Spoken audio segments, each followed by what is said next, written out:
So the Nintendo Entertainment System was launched in the US October 18th, 1985. And that was actually only came out in New York. And then I think a few weeks later they released some test units in Los Angeles too. And basically it was such a big hit that they had a nationwide release in February of 1986, which is 20 years ago, pretty much now. Nintendo used Rob the robot to say, look, it's not a video game system, it's a robot toy. Rob, my robot-operated buddy. I actually had the robot, right? I had my Rob when I went to college, but we would use him to hold like beers and stuff. He had the tray. We just put our beers while we were playing Final Fantasy on Rob, and he was like our beer holder. So the robot was good for a lot of other stuff, like picking up G.I. Joes and dropping them into vats of killer acid, big evil Cobra robot. That was pretty cool, but Gyromite's not so good. I was one of those poor kids who didn't really have a whole bunch of accessories, so I kind of reasoned with myself that, you know, Rob was a dumb accessory anyway because I didn't have it. Who doesn't like robots? Everyone loves robots. Everyone wants a robot toy. Check it out. Buy this thing. The Zapper was great. I mean, it was like stock. You got a Zapper. It wasn't like one of those, oh, I gotta go buy a light gun. You had the Zapper. You had the one light gun that you used for everything. This to me was the most amazing piece of technology ever at the time. I could point this at the screen and then it would shoot stuff on the screen, and that made no sense to me as a child that could work. But it sold me. I don't know what this orange Zapper business is all about, because I had the original gray Zapper. But I still don't approve of this awful orange. It's like the other one was gray and white. Who thought that? What sort of gun manufacturer is making guns that look even remotely like the old Zapper? I really liked Hogan's Alley. A lot of people like Duck Hunt. Duck Hunt ain't all that. I was just so stoked about the fact that I could sit there and shoot this at the screen and the ducks would die, and that was awesome. You know, I got some rounds of Duck Hunt in. Sucker ass bird. What? You gotta blast that stuff. You gotta peel caps back. I wanted to shoot the dog, but... Could you shoot the dog in Duck Hunt? No? No. That's disappointing. I just really wish that thing actually worked on the dog, and I still kind of do. I'd like point the gun at the dog. Am I gonna pull the trigger? No, I'm not gonna pull the trigger on the dog. The Power Glove was one of those things that you saw in magazines, and it just seemed like a bad idea right off the bat. It was like this kind of holy grail of the NES, and everybody wanted one. Everybody wanted to see what it was like. The Power Glove on its own was awesome. I don't think I need to speak on the Power Glove. I think it speaks for itself. Yeah, yeah, yeah. And I was so excited to finally get a chance to check it out. And it was awful.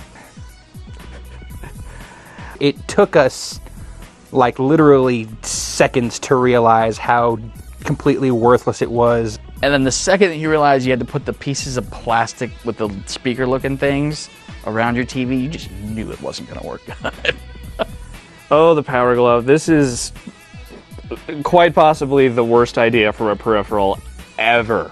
It still looks pretty fresh though. I mean, this one's kind of dirty. This thing is so dirty, by the way. It is f***ing filthy. I'm gonna wash my hands after taking this thing off. This is nasty. It's like got butter on the inside of it. It's disgusting. All these peripherals are just all crap. Anytime they try and decide like, oh, we need to change things up a bit, make something crazy, it's always garbage. Here's what you do. You put the game in, like so. You push it down. And that's it, really. If you were taking care of your business, that's all you had to do. If you were some kind of dirtbag that couldn't take care of a Nintendo, then that's when you had to do all kinds of unsightly business. I mean, everyone had to blow in cartridges and blow in here. And I know some people claim to have done voodoo dances or, you know, sacrifice goats to get their games to work. The surefire way to make sure your NES games go. I did the thing where you just kind of pulled it as far out as you could. I would always have tricks of kind of sliding the cart a little bit to get the pins to line up a little better. Wiggle it to the side. And you push it in just as far as you can. So you try to put it up, no, not quite. Push it a little bit further. But what you do is you just push such a way that it's sort of all the way to the back. You give it the extra little push to the back, and then you push it down. Sometimes you have to, you know, tilt it up and down a few times. It required a gentle coaxing in order to work. Just blow it, you know, try to get some of that heat.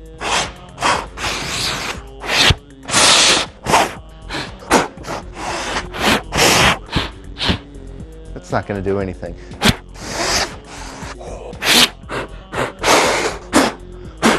Blowing again. I mean, there's a whole science to this. Do that about 50 times. It works better when you have the Power Glove enabled. That's how you make your NES games go. I still have my original Nintendo from Christmas '85, and it still works. We can still push it down in there. It still works just fine. So my original NES still goes. So if yours doesn't. I've never saved for anything, like, ever, but up to that point. Like, I was really bad with money, it's like I would, save 20 bucks. I'd go, ooh, action figures for Mask, and then I would buy that, and I wouldn't have money anymore. And I scrimped and I saved for, like, my allowance for months, dying to get one. And I finally saved up 100 bucks, and I totally bought a NES. The first money I ever earned as a kid, I quickly spent on a Nintendo Entertainment System. I won an art contest and got $100 for it, and I was like 10 or 11. I had to stand in front of this big crowd. They're like, what are you going to do with the prize money? I said, I'm going to buy a Nintendo Entertainment System. That's exactly what I did. Here's my question. Why did everybody call the games tapes? Am I alone in this? Maybe it's just something from the South, but everybody called them Nintendo tapes. Have you ever looked at one of these things? There's no moving parts. There's no obvious tape anywhere. There's a circuit board in there. You see connectors. You don't see any tape. You don't see any reels. There's obviously no sound when you put it in that means that the tape's spinning or anything. Getting games was a much more devious process back then. There was a lot more you could do to get your hands on some games if you wanted games. If there's any criminal behavior in my past, it relates to how I procured new Nintendo Entertainment System games. Because stores hadn't quite figured out how to work with video games. They all had these really open return policies. There's like, hey, 30 days, you don't like it, or whatever, if it's broken, I don't know, bring it back. So you just got on this kick where, it's like I would go buy Renegade, for example. I would play Renegade for about a week and then realize that game was crap. And then me and my dad would go back to Toys R Us or something, and we would, this game doesn't work, or we don't like it, or it didn't matter what you said then, because they're like, well, this is the policy. So you could kind of just long-term rent games. They'd give you the same receipt, they just append to it. But that was pretty much how it worked. You would go and you would return games until you found one that you felt was worth actually hanging on to, or eventually the receipt that tracked all of this process got so long that you eventually kind of started feeling guilty about it, and you just be like, all right, I'll just keep this one. But this receipt got to be very long, and I don't like confronting salespeople, so I got to be very embarrassed about this, but I had to do it. And then when the day came when they said, our satisfaction policy no longer applies to video games, I felt like I was probably personally responsible for that happening, but the reality is I probably wasn't alone. I did the whole deal where I would make friends so that I could, borrow their NES games and then forget to give them back. I would rent a game from them, and if I really enjoyed that game, what I would do was I would gingerly peel off the label and replace the label with a game that I really didn't like. I would rent POW, and I would return Amagon. This actually worked for a while until I got caught, and that was a learning experience for me. The NES, I think, inspired a lot of really violent activities. It's probably good that it's not around as much today, because I think there'd be a lot more conflict in the world. I guess I had emotional problems when I was younger because I would get really pissed at my NES when I would lose a game, and so I would beat the crap out of it, right? I have absolutely no idea how long I played my NES. I do know that I ended up with many, many bad cases of NES thumb. I guess that's when you have the actual imprint of the button on your thumb, and your thumb really hurts because you've been, either jumping a lot in Super Mario Brothers, or you're playing pro wrestling and just hammering that button to try to grab the other guy, something like that. But I played that unhealthy amounts of my NES, and looking back, I wonder if I could have spent some of that time studying or something like that. But yeah, I guess it's all water under the bridge now. I had a fat stack of Nintendo Powers. If you played Nintendo when you were like 1985, 1996, you had Nintendo Power. That was part and parcel. And yeah, that was a great magazine at the time, because for most kids or anyone in general, there weren't too many sources for game information. You know, you'd see Howard Phillips in there with his bow tie on, and he'd be playing slalom, and you wouldn't get to play slalom for like 3 years. So you'd be really excited when slalom finally came out, and you'd be like, oh man, slalom's crap. Oh, bummer. I had a subscription to Nintendo Power fully. I had issue 1, the crazy clay version of Mario with the wrong colors being chased by Wart for Super Mario Brothers 2. It's weird, when they first started advertising it, they had 2 different covers. Like there was like the first cover for Nintendo Power was like this claymation Mario. But they actually had another version of that cover that was just like standard Mario art. So at some point they did that, and then someone like in some boardroom somewhere went, you know what would really make this cover pop? We got like some clay and made like a clay Mario, like it was real, man. And that's been bothering me ever since that came out. Like the discrepancy between the cover they showed and the ads and stuff and what really came out. That keeps me awake at night a lot. Issue after issue, they had something in there about Golgo 13. I don't think I ever would have known about Golgo 13 and my man Duke Togo were it not for Nintendo Power. So props to NP for that one. Nintendo Power always really read like state-run press. You know what I mean? Like it was very much like, you know, the government owns this press outlet, and they're feeding it the propaganda, and you know, the people who report this need not bite the hand that feeds, lest they find themselves in the dungeon somewhere. The Nintendo game counselors were an interesting bunch. They were always very polite, you know, even though some, you know, dumbass 7-year-old is calling up saying, I don't understand how to make the thing go in the thing. I can't kill the giant scorpion. What do I do? Their job was to not hang up on you unless you got abusive or whatever. So you could call up the gameplay counselors and be like, here's what I did at school today. And they'd be like, oh, that's great. You know, it was like this weird, like, it could be like your phone friends. I imagine they really wouldn't cut you off once it went to a 900 number, because then at that point you're paying. It's like some creepy precursor to phone sex or something, where it's like, so you'll be my friend. Everybody else beats me up, but you got my back, Nintendo gameplay counselor. Fully grown adults, I guess, paid like an actual wage to be phone game counselors. You would see on TV there were commercials that would say, kids, get your parents' permission before you call. It's $2 a minute to get tips on how to pass level 6 in Zelda. I have to imagine that was the worst job in the world. I imagine that everyone who worked that phone line must have like a billion crazy stories of kids calling them up with like just ridiculous trouble. Like, mommy keeps hitting daddy. Well, have you tried calling the police? I have to imagine that they must have had like the big binder, or the big computer system that had like, you know, passwords for Kid Icarus must have had a section marked domestic abuse, what to do when, I was like, my uncle keeps saying he has a joystick. It's like, whatever. Like, there's all kinds of, they must have just had weird alternate cases in there or something. I ate me the hell out of some Nintendo cereal, and I think I'm sterile because of it, because that stuff, I'm pretty sure was made from cardboard and ground up hobos. Like, I don't think that was like anything that any human being should have been eating. Commercials for a lot of that stuff, for a lot of the Nintendo games were not so great. I think the one that sticks out in my mind is probably the one that sticks out in everyone's mind. It's like the Zelda commercial with them going, Octoroks, levers! Like, that's probably the crowning achievement for Nintendo ad design. Oh my god, the Legend of Zelda commercial for the NES, all time one of the worst commercials ever. Total, like, they had a cool guy and a nerdy guy, and they were sitting down and playing Zelda, and then they start rapping. Oh my god, The Legend of Zelda is really rad.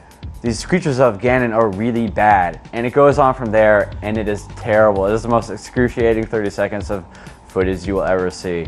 I remember really liking the first like teaser commercial for Super Mario Brothers 3, where you had people shouting Mario, Mario, Mario, and it's like he shows a bunch of different people, and then it pans out, and there's like a giant 3 on the earth. It was, you know, when I'm 8, that's totally exciting to me. I was actually going through this journal I had when I was in like 2nd or 3rd grade, and there's this Christmas list or whatever, and it's a letter that I've written to Santa into this journal, and it says, "Dear Santa, I would like," and I guess I was a greedy kid. I just mentioned a whole bunch of games. I would like Super Mario Brothers 2, and I would like Zelda, and I would like Stinger, and I would like Contra, and I would like Joust. And at the bottom, I'm like, "Thank you very much, a signed Carrie." And then I was like, "Now you're playing with power." I don't know why I felt the need to tell Santa that, but Santa needed to know. And now he was playing with power. He was playing with the NES. It's so bad. I think in most ways, Super Mario Brothers was the definition of games for most people. It's like you associated Mario Brothers and Nintendo with video games like you did, Oreos with the cookies. The first Super Mario Brothers, I mean, that's why you bought a Nintendo, right? It's like you go into the Good Guys and they've got the big screen TV playing Super Mario Brothers. I get it now. I get it. There's something to this whole Nintendo Entertainment System thing. It's not just this fad. You'd been playing arcade games, or maybe you had a 2600, but you'd never seen anything quite like this, on a home television. The look of the game, just the creativity of the different levels. When you first play through that game, every level is totally startling and mind-blowing with how unique it is and fully realized. I mean, it's a genre starter for a reason. The way the game played was so tight. It was just so much fun just to kind of, just jump through these levels. It was all really challenging, really fun, and kind of stressful at times. It was one of those games that like you could easily get real frustrated, but yet at the same time, you don't want to stop playing because you're just like, oh God, I gotta get to the next castle. I gotta rescue the princess. It was probably the first one of those games I ever experienced. You play that game and it's sort of like, it's just kind of mind-blowing, how weirdly addictive it can be just to kind of hop around and stomp on these stupid little creatures and punch bricks. I loved shooting fireballs. That was great. That was a great little mechanic. Because Mario had been such a wuss for so long that all he could do was jump. Every once in a while he'd get a hammer. Now, you get that fire flower and it's on. I remember being really blown away by the unlimited lives trick on the first level, just jumping on the Koopa Troopa over and over, and the minus worlds and all that. That like blew our young minds because we were like, why would they put an infinite number of levels in there, but they're hidden? Everyone kind of had their own rumors. There was a lot of stuff spreading, especially after people found the minus world. There'd always be that one kid at school like telling you, "Oh, I made it to negative land." I always tried to jump over the flagpole. I thought there had to be a way to do it. This guy that I was friends with, I told him that I was able to jump over the flagpole in one of the levels, and that's how you get to the second minus world. And he actually spent apparently like 2 nights after he got off work working on this before I finally told him, "Nah, I was just messing with you, dude." That game obviously had a lot to it and has some of the most memorable music of any game ever. Da da da da da da da da da. And you got to do it like jazz, right? So yeah.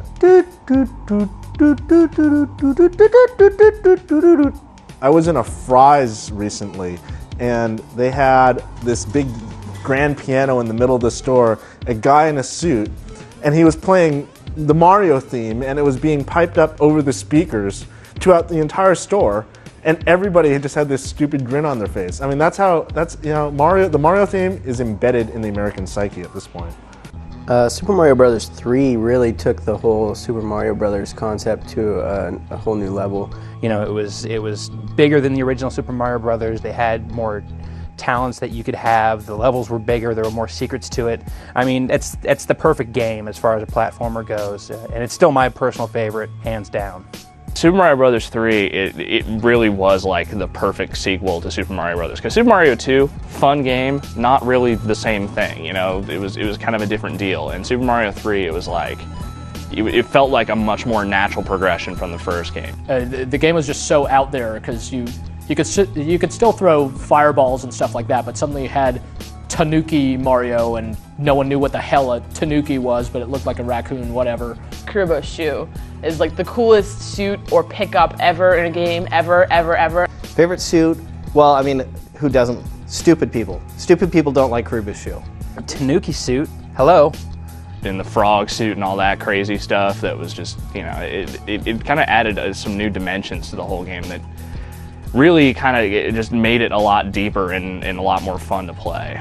You get the Hammer Brothers suit at like 1 or 2 points in the game and you get hit, you know, 5 seconds later and you lose it, but it's amazing. You were a Hammer Brother for about 5 seconds and it was all worthwhile. People are saying something other than Karibo's shoe? They're all fired. What? I was really excited about Super Mario Bros. 3 long before most people were, in that I was excited about it even before I stood in line to see the Wizard so that I could see more of it. Yes, I will freely admit I went to a movie theater and plopped down money and saw the Wizard. That game, living in San Francisco, in Japantown, they were actually showing footage of that game being played basically start to finish.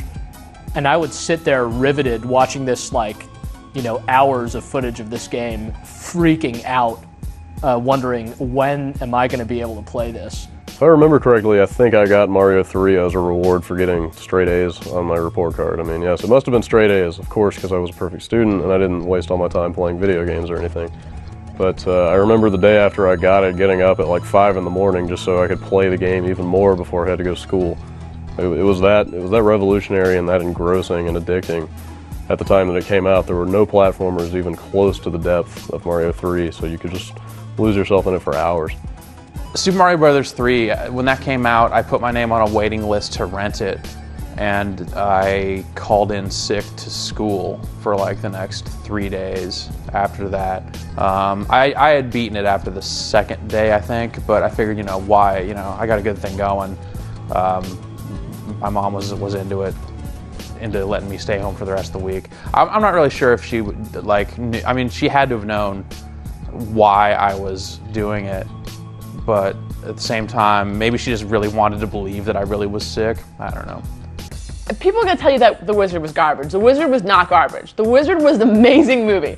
And The Wizard was an amazing movie if for no other reason than the fact that you got to see Super Mario Bros. 3 months before it came out.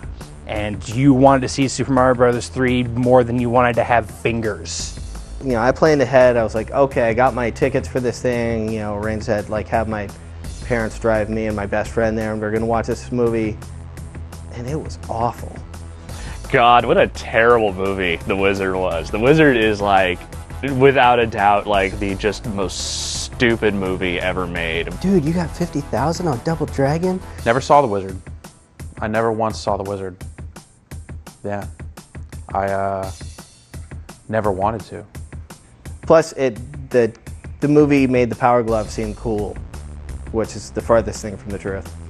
I love the Power Glove. It's so bad. At the same time, the greatest movie ever made because it is so just blatantly a big Nintendo advertisement. And the fact that someone at Nintendo was actually able to convince a film studio to, or, you know, hire a screenwriter to write a script and, like, make this movie with, like, Fred Savage of all people in it. And, you know, it like, mind-blowing.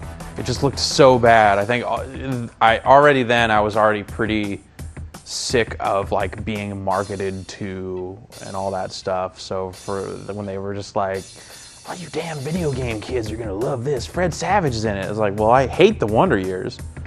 Good old Fred Savage and his autistic brother. It's basically like Rain Man for kids. I guess that movie didn't do a whole lot for Fred Savage's career because look where he is now. So I hate Fred Savage already, and I have already seen footage of Super Mario Bros. 3, so whatever. And also a little bit of Wizard trivia. The girl who was the main, like, love interest in that film is the lead singer from Rilo Kiley. There you go. The great thing about Punch-Out wasn't the gameplay, which was a lot of fun but pretty simplistic, but the greatest thing was just the personality, which absolutely oozed from every crevice. It was easy to get into, and you could beat, you know, the first few guys pretty easily, but then once you got to, like, the third rank, it got really tough. I mean, it wasn't a game that I could get way into, but it was a game I could always come back to, and it was always good fun. There are few games in the NES catalog that have a huger, more memorable cast of characters than Mike Tyson's Punch-Out. I like was it Glass Joe? He was the first guy. So I knew I could take him down, no problem. I felt bad for him though. He was so easy to beat. And it's like, what are you doing, dude? You're old, you're feeble, you don't need to be in the ring with me. I'm young and spry. I've got to say I love Soda Popinski. I know he had to be changed from Vodka Drunkinski, which is obviously really pretty cool. But Soda Popinski, even the G-rated version, was a pretty special guy. Mike Tyson's Punch-Out is the best game ever made. No qualification, no best on this system, best on that, whatever, no.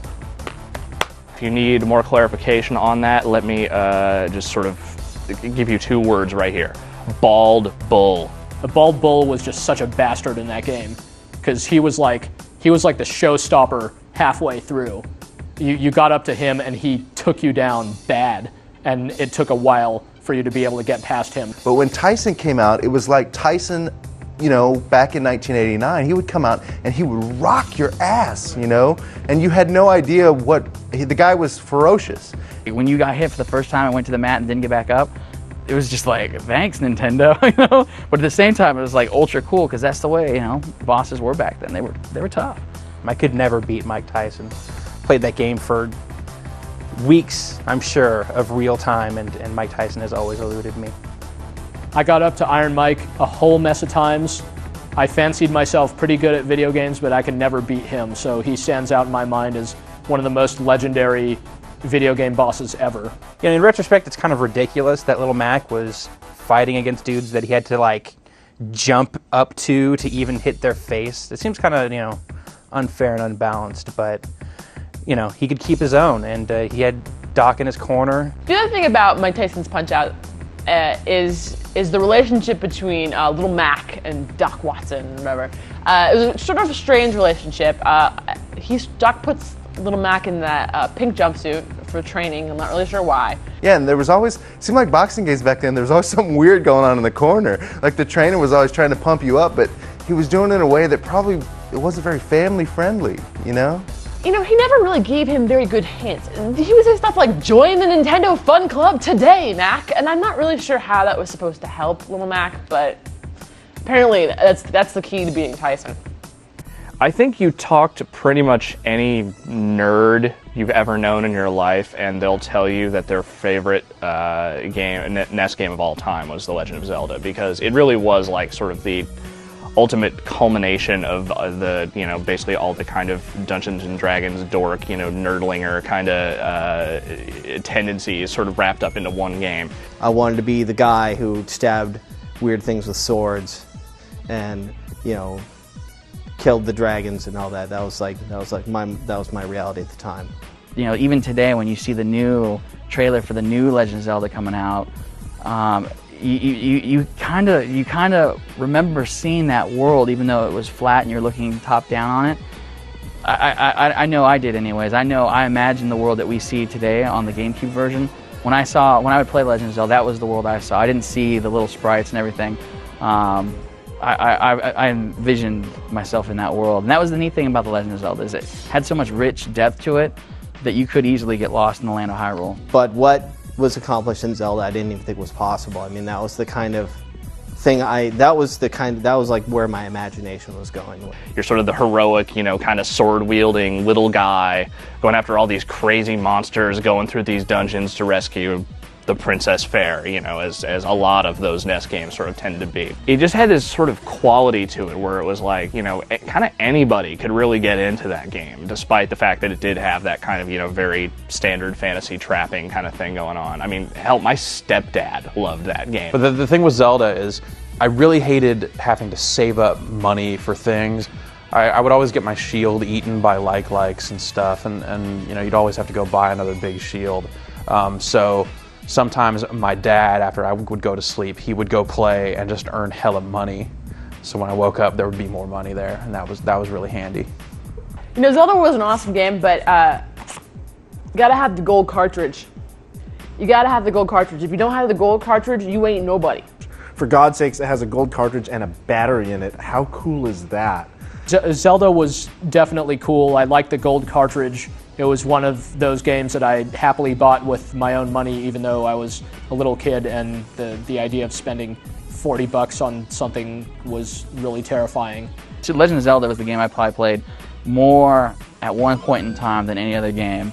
And it was awesome, you know, going into the dungeons. It felt like you had to, you know, do some business when you were going in there. You had to kind of save yourself for those dungeons, because if you just jumped in, you know, it was like right before dinner time or anything like that, you weren't gonna have enough time to get through it. It was kind of a hard game for if you didn't have maps or like know where anything was. You could wander around that game forever and not figure out that you needed to bomb some random mountain to get to the next level.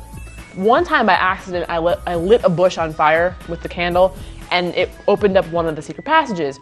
And I was like, oh my God. It's like if you didn't have that Nintendo Power issue with the maps, you could spend a long time playing that game. But no, that game was a lot of fun.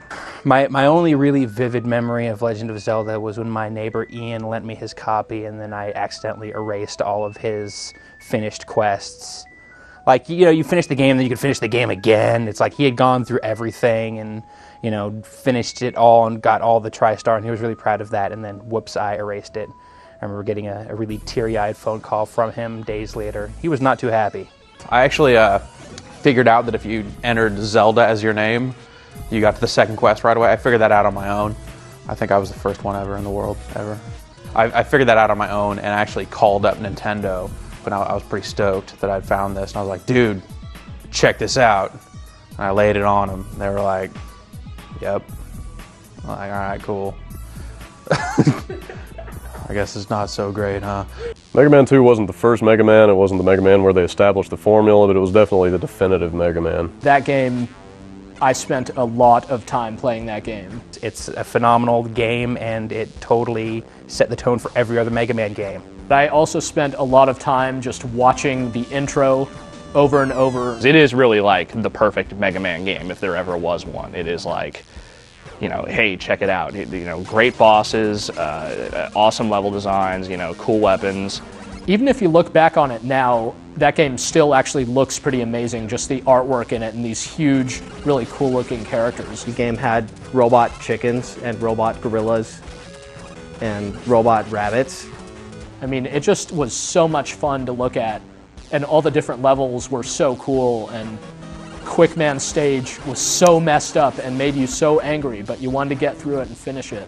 Mega Man 2 was rad because they put in password stuff for it. In a lot of ways, I think I probably enjoyed the bosses in Mega Man 1 a lot more, but just because you had to do it all in one sitting and it was just so harsh, you know, Mega Man 2 was kind of better by default.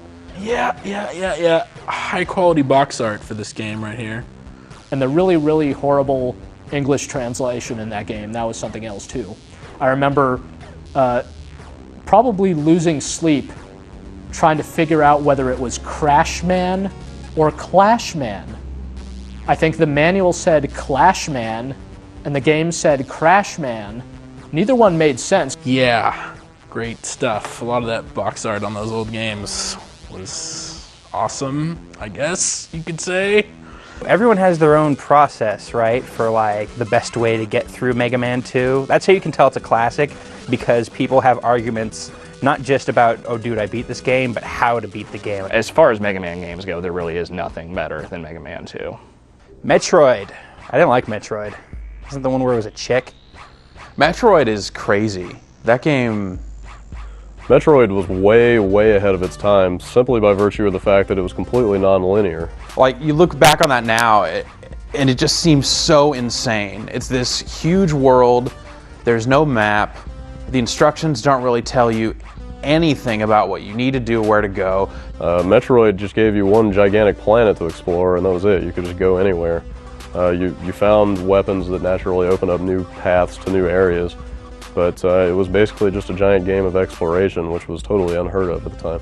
You know, there wasn't a whole lot like that. There wasn't a whole lot where you just continually, you know, got tons of stuff and it was an action game to boot, right? I can't imagine finishing Metroid unless I had a bunch of maps to go on. And you know, I think that's like a clear-cut case of how games, generally speaking, are easier now, is because that just wouldn't fly now. If someone said, here's an 8-page manual, here's go. The other thing, looking back on that game, was it was cool that it was serious, like it had, you know, a real kind of science fiction feel to it, as opposed to the kind of comic booky other stuff that was on the system at the time. Metroid meant something. Metroid was the game that felt serious back then. I remember the long, boring codes for Metroid more than I remember any actual gameplay. I must have had like 50,000 pieces of paper around my house with just all these numbers, you know, written on it. My parents thought I was totally insane. The graphics in that game really bothered me. Like, I didn't understand what was going on with the main character. I thought it was some weird alien thing, and it took me a while to realize that it's someone running around in a suit. And then it was really cool to realize that it's actually a woman, and then it was kind of not cool to realize it's a woman in a bikini. It's a girl, and you're feeling a bit weird, you know, and especially you're an adolescent here, and you already got the hormones and the weird feelings going on, and you just realize, I played the entire game as a girl, and you know, it kind of makes you question some things, really. Dragon Warrior was awesome. That game was so cool. Dragon Warrior is a notable RPG simply because it was the first big Japanese RPG to make it to America. It was so different than everything else out there just because it was so much more involved and it had the slimes. Dragon Warrior was really the first RPG that I ever played, and it took a while for me to get into it because the language is kind of dense for one thing. So I'm a little kid about 7 or 8 years old playing, and the king is talking like thee and thou and all this stuff, and fortune smiles upon thee, thou hast found the torch. So you got to learn proper English along the way, which is nice. The thing about Dragon Warrior is that it's really, I consider it to be the precursor for all console role-playing games. Stuff that Dragon Warrior did, 15 years ago or so, you'll still see in console role-playing games today. It established that level grind really, really well, and basically role-playing games today, 20 years later, are still ripping off the original Dragon Warrior. It's definitely the game that defined that Japanese RPG blueprint of finding better stuff, getting stronger, fighting tougher and tougher monsters, and just putting you in that addictive loop. Kind of got me hooked on RPGs just because it was an interesting concept that you could play and play and play and play, and then just turn it off and start back up, and you could keep going and continue the adventure. By today's standards, Dragon Warrior seems kind of primitive, right? It's got these primitive NES graphics. You're only controlling one character, you're only fighting one monster. But for its time, it was a really, really long, lengthy, engrossing role-playing game. Probably not as many people would have been exposed to Dragon Warrior as were if it weren't for this magazine right here, Nintendo Power, who ran a big promotion and actually gave away free copies of the game with new subscriptions. So you have to figure maybe they pressed far more copies of Dragon Warrior than they meant to, or than the market would bear. So they kind of sent a bunch of them out there for people who just bought the magazine. But that was undoubtedly a lot of NES fans' first exposure to the Japanese RPG. But yeah, Dragon Warrior was another one of those games where it just took so long to do it, and it's like. Back then it seemed like it was just like months or something you were toiling away at this game, and now you go back to some of these games and read a walkthrough and decide, well, I'm going to go back and I'm going to play Dragon Warrior again, and 6 hours later it's like over, like, oh, huh. I guess I just wasn't real smart when I was a kid. River City Ransom is one of the weirdest games ever, probably because it was one of the first games you could buy sushi in. River City Ransom is all about eating food and getting the dragon kick. It was this huge, crazy fighting game RPG. River City Ransom was the game that Double Dragon probably should have been at home. You basically had this kind of side-scrolling beat-em-up action of Double Dragon, but you also had this really weird sort of RPG layer.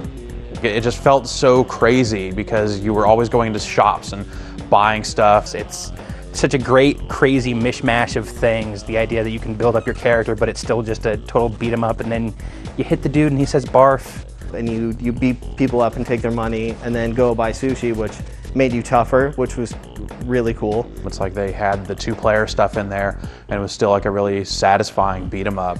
A lot of us got into that, but it was just really memorable just for a lot of the fighting action. You had you would go into stick Phil or the frat guy's turf or whatever, and they would speak complete gibberish when you would throw garbage cans or baseballs at them. There's never been anything like that again, really. At least not that was nearly so much fun.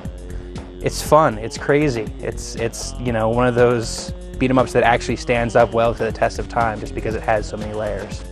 This is a spoiler for all you people playing River City Ransom, but you fight like the Lee brothers or something like that. I forget what they're called, but they're like the brothers Lee. They're these like school toughs. They're some of the toughest kids in school, and it busts out with the Double Dragon theme music when you fight them, and I almost lost it when I heard that because they threw in the Double Dragon reference right near the end, and it was just totally amazing. You know, there really wasn't much video game football around when Tecmo Bowl kind of came out. Tecmo Bowl was a game that came out back when you could actually still enjoy video game football. Love Tecmo Bowl. 4 plays, that's all you need. It definitely ain't anything even close to simulation, but it is also like stupid fun for what it is. You know, people still refer to Tecmo Bowl as the best football game ever made. And it's like, because I think a large part had to do with because nobody wanted to deal with like safety blitzes and zone coverage and everything. They just needed the 4 plays and that was that. I got to a point where I was so good at Tecmo Bowl that I basically couldn't be beaten by anyone that I was around. I was pretty tough. The thing about the passing plays in the original Tecmo Bowl is that it was either an interception or a completion. There was like no drop passes generally. But it was still really fun to just like back all the way up to the goal line and throw that pass that just goes the whole field and gets in a touchdown. Tecmo Bowl, I mean, let's face it, it was a football game, and it had cutscenes in it, right? And it had that cool little touchdown animation where they'd go up, and you'd have like right before the high five, then you'd have right after the high five, and there'd be a little like colored burst between them, like where the high five happened. There was like this explosion, and it was different for every team because they could only display so many colors, like the color of the explosion. So like for the 49ers, like red, for the Raiders, like black. It's ridiculous. Contra. I played the heck out of Contra. Contra? Who doesn't love Contra? That was one of the games that I would just go back to and play all the time, even though I'd beat it like a million times. Contra was one of those games, at least in my Nintendo catalog, that was one of the mainstays. Like, I could always go back to Contra if I needed to. Contra was the first game that I got with my Nintendo. The only reason I bought Contra as a kid was because I thought the blonde guy on the cover kind of looked like Arnold Schwarzenegger. The guy on the cover of the Contra box is some kind of distant relative of Matt Rory, because it's just uncanny. It's just uncanny. You're looking at it and you go, he even has the same hairstyle. You saw the movie Aliens, and then you saw these 2 dudes running around without shirts on and machine guns killing aliens. And well, the aliens kind of look like people, and they're called the Red Falcon or something like that. Who knows why? You go through the level, you jump around, you gotta avoid the big red pellets, because those will mess you up bad. You know, I was like, whatever, 7 years old. I didn't know any better. I just thought, cool looking box, whatever, and then I got it home, and unlike so many other games I bought purely off box art that turned out to be just total garbage, Contra is without a doubt one of the best NES games ever made. Really what made that game fun was just all the firepower and all the crazy bosses. That game, I mean, it was really simple. You ran around and you shot stuff, but it was just like, it was one of the first games I remember as being like visceral. Like every time you got shot and died in that game, you did this giant backflip and landed flat on your back. Like it seemed like everything really hurt. One thing I really liked about Contra is that even though you had to work together as a teammate, if you're playing multiplayer, you could also be a real jerk. Like that vertical level, what I do is just jumping up and jumping up and jumping up. Like you could burn your teammate and he'd die, and that was just mean. Contra was a 2-player game, but I wasn't really around a whole lot of people that really wanted to sit down and play 2-player simultaneous games. So I played Contra alone a lot. I could beat it probably 4 or 5 times with just the 30 lives they give you. So it's a pretty easy game, I don't know. And I could actually beat the game without doing the 30 guy code, which most people couldn't. So I was, kind of proud of that. And the first time I ever beat that game without using the Konami code was like the greatest day of my life. I think I did eventually beat it with just the 3 lives or whatever that you get by default, but I mean, really, who played it that way? Like once that code was out there, it was just like, whatever. What, I'm not even gonna. I don't need to say the code. Anyone watching this knows it already. I mean, it's like so overdone. God.